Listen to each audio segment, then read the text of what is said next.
Fiction. My very first one. Cut bait. The best place to catch big sharks is at the end of the North Jetty, where the huge black granite boulders abut the Port Everglades ship channel. They were barged down from Maine long ago and laid in the sea to protect the deep water passage from the southerly drift of fine sand. Twice each day the outflowing tide carries the garbage of the harbor through this narrow cut out into the sea. That's when the sharks feed. There's also a best time to catch these sharks, the half-hour period of twilight when the tide is running hard and the waxy moon hangs fat on the eastern horizon. That's the very best time of all, the dark 30, the time of transition. That's when the big ones come seeking blood. It's a long hike from the Bahia Mar parking lot to the North Jetty. I have a lot of stuff to carry, tackle box, sturdy rod, knife. Walk a full mile in soft sand with a long, weighty nylon rope looped over my shoulders. It's tiring, irritating, noisome little shit-ass kids screeching at my ankles. "What you doing, mister?"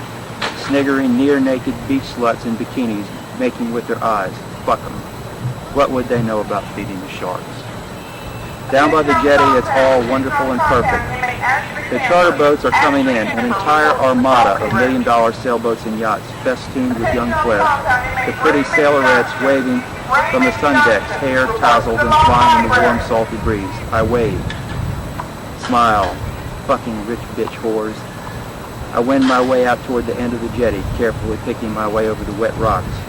Overhead, the gulls are wheeling, screaming, diving on the bait fish, flashing like silver coins skipped across the surface of the sea. I inhale the rich marine smells, dead fish, rotting seaweed, putrid sewage flushed from the fancy yachts. A bloated cat sails by on the tide, bobbing along on the gentle swell. Bait. I sit on the rocks, listening to the busily clicking claws of the crabs, the splashing of leaping fish, the sibilant, unhurried breathing of the deep, and I watch nature's curtain descend on another day.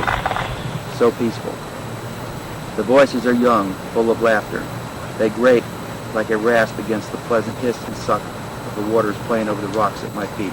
Girl voices. "Karen, be careful you don't fall. These rocks are slippery." There's a tinkling giggle. The Karen creature called back. "Come on, let's go all the way out to the end." Karen, a regular little Miss High Adventure, comes bounding gracefully over the huge, dark stones, her less agile companion bringing up the rear. Finally, she sees me seated in the shadows. "Hi," she says, "what are you doing here?" Nosy little bitch. I smile a welcome. "Collecting bait is what I'm doing. I'm going fishing." The two of them look at the tackle box, the pole laying on the rock at my side. They giggle and look back and forth at each other, passing secret female signals. Sluts. "What are you doing? What are you two doing?" Saucy Karen says, "We're looking for a nice place to smoke a few joints. Do you mind if we sit out here? This is a really peaceful spot, isn't it?" "Dope for sluts." I shrug. "I don't care. Free country." They hop down on the big flat rock where I'm sitting. "Hey, you want to get high with us?" Karen wants to know. "Maybe. Anybody coming up with you back there who might want to bust us?" They both chuckle off a little laugh, probably half wrecked on something. "Nobody even on the beach. They're all home eating dinner." They titter. "What the hell was so funny, dinner?"